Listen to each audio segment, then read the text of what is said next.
All right. So, yeah, it's just going to be, I guess, mostly about counters and how I'm going to, I guess, the process of how I'm going to, which style of counters I'm going to use. And I think it's going to be kind of like scenario specific. I'll talk about that in a minute. But I'm going to start, excuse me, by saying that there's absolutely nothing wrong with the camera tripod. Uh, the problem is entirely me. Last night. So, anyways, the camera tripod is so amazing, in fact, that I'm amazed I haven't broken it because I've been fighting against it. Anyways, the reason why it's been so stiff is I didn't loosen one of the freaking bolt things. Oh my God. Now the thing is turned into like a freaking ballet artist. It's like it can do all kinds of amazing things. I'm like, oh my God. And then, yeah, so it's just like, so I'm just stunned, like I said, that it isn't broken. I'm like, how it isn't broken is beyond me. Now it's like, holy, I'm not saying I have complete control because I still need to learn, but what a difference. I'm like, okay, because I was about to go and buy a tripod. And now I'm like, no, you don't need it. I even found an additional thing that I can do. I didn't even know like it had another bit that can go up and down like this, another version of minuteness or something. I'm like, where it's not the legs, it's actually this other, like the central pole. I'm like, wow. Anyways, I'm super duper ultra happy. So how I'm going about, I guess, the counters, I'm just taking my time. So there's going to be like 40 trillion different prototypes or versions or whatever. I don't know what the all the terminology is, but what I'm trying to remind myself is what is the objective to the counters, and that's going to drive the design of the counters, if that makes any sense. Excuse me. So obviously one big thing is the readability for me. I want contrast, and I'm trying to find where I can use the least amount of detail to provide the most amount of information, if that makes any sense. And there's obviously going to be a trade-off. There's going to be a point at which, oh yeah, I can stuff a trillion bits of detail on the counter and go, okay, so there you go, I've got everything on the counter, and then it becomes unreadable because I'm just jamming so much stuff on a tiny counter. So you try to compensate by making it bigger and so on and so forth. But here's where I start, what I want to mention about the scenario specific stuff is this, a lot of detail. Okay, I don't know if you can see these things. I think so. Maybe I'll zoom in, but I think you can see them pretty good. Hold on. Yeah, I shouldn't touch. Yeah. Anyways, so for example, this one is the most maxed out counter I would try to do. And this would be very scenario specific, very, very low counter density game. I wouldn't use this, for example, with the Galicia Tarnov scenario, excuse me, or maybe the Eastern Front one I'm doing right now with the Tannenberg Galicia one as well. But for something like a big long, no, because it would get to the point where my eyeballs, there would just be it would be overwhelming, and I'd start losing what I'm trying to find. So it gets to the certain point. That's why I mean it'd be a trade-off. For something like this, I'm highly considering doing this. So what I'm getting here is, like I said, I'm trying to use the least amount of detail to get the most amount of information, and also not get too cutesy. In other words, don't like, I'm already a little bit irked that I've changed the font sizes between these two. One thing I don't like doing for my eyeballs anyways is to keep changing font sizes, especially with things like numbers and so on and so forth. And yet again, stop being cute. It's great to be cute, I think, but yet again, I don't want my eyes hopping around. Like, I want it boom, boom, next counter off, like boom, boom, boom, right? So I'll use this this type of detail for a smaller, like a low counter density game. Would not use this for a big one. And what I'm using here, like I've just looked down very quickly, and what it's telling me is this will always be for me. I'm going to use for the counter. That'll be the counter number identifier. So it's It's irrelevant what it is. That's telling me that it's a Austro-Hungarian, there's Austro-Hungarian control. The star for now is just telling me there's a headquarters there as well, an entrenched position. There's 42 infantry ground combat strength points sitting there. There's also at least one artillery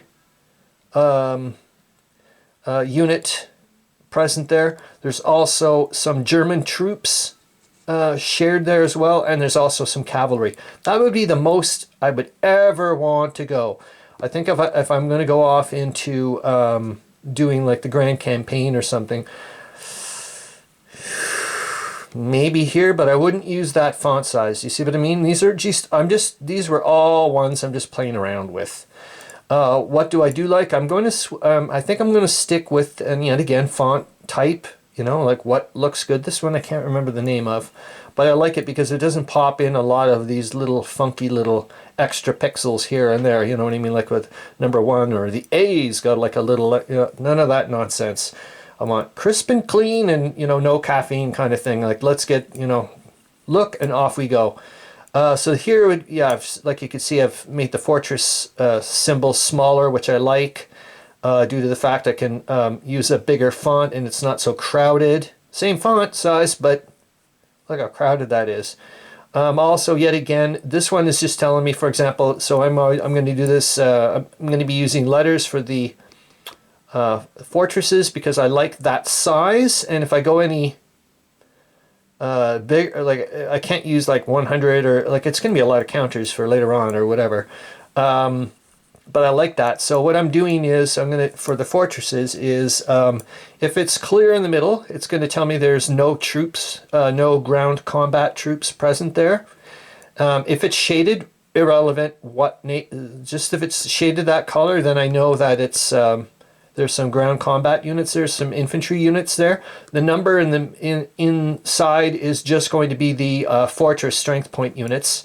And this one, yet again, double shaded, is telling me that it's shared with, so there's Austrian troops and German troops, and then I'm just going to use the color. I also tried, I don't know if I have it, yeah, you can see here, I thought maybe this would have been a good idea, but I don't like, yet again, it makes your eye jump too much compared to just keeping it flush.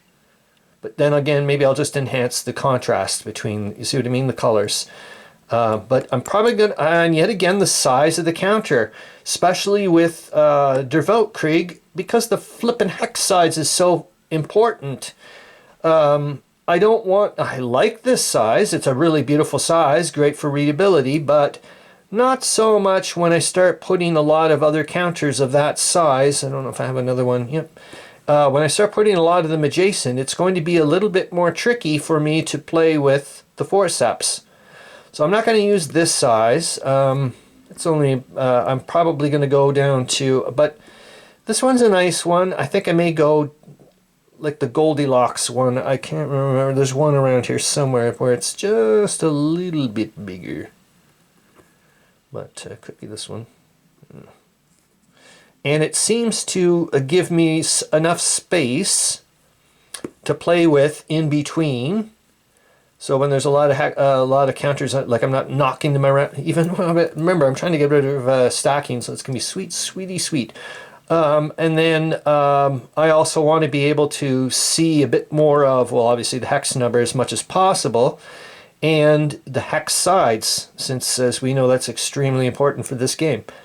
So I think that's where I'm going to go. Yeah, here's just another test one I'm trying out. But like I said, this will be the maxed detail one I'm going to go with. I'm probably going to go with something like a bit bigger than this one. You can see, but, and like I said, it'll be that style I think I'm going to go with for the mass effect. We'll see. Like I said, it's still a bazillion whatevers, but I think for the upcoming months away from now, because I want to do a lot of research on this, and like I said, I want to push the boat out a little bit and figure out things and so on and so forth. And like, for example, like when we start talking about Alpine units, like I said, with that split screen, it would be great to like pop up a photo of a Alpine, like a, what the heck did an Italian Alpine unit you know, soldier look like, for crying out loud, that type of stuff, and you know, all that neato things. So what else did I miss anything else? I don't think so. I think I did pretty darn good. And on a side note, even though I think, you know what, the live stream didn't go the way I wanted, and I'm assuming other people as well, unless they were like, hey, I want to go on one where I can't even hear the bloody video. That seemed to have got fixed later on. That was awesome. And you know what? I think this is going to be a half decent exercise. It was, I don't know, it was nice and friendly. And yet again, I'm just realizing, like, I mean, I wasn't even part of the bloody stream for the majority of it. And I realized, you know what? It's exactly what I enjoy too. It's going on these live streams on other places it's a place for me to interact with other gamers. It's a community forum. So, and you know, let's hope that if I can continue doing this every Saturday morning, my time, it can become a community forum to talk about Der Weltkrieg and World War I for people. I think that'd be pretty cool. So yeah. Anyways, then I'm going back down to the other two games, and the game. The first game, I'm just going to do part 2 of, it'll be just the Warsaw Front, and yeah, more or less really about it. And then I had a bit of a wobble yet again with the with his replacements and reinforcements. It was just the way that it's listed in the schedule. It doesn't make sense, but it's a quibble. Trust me, a quibble. Okay, doke.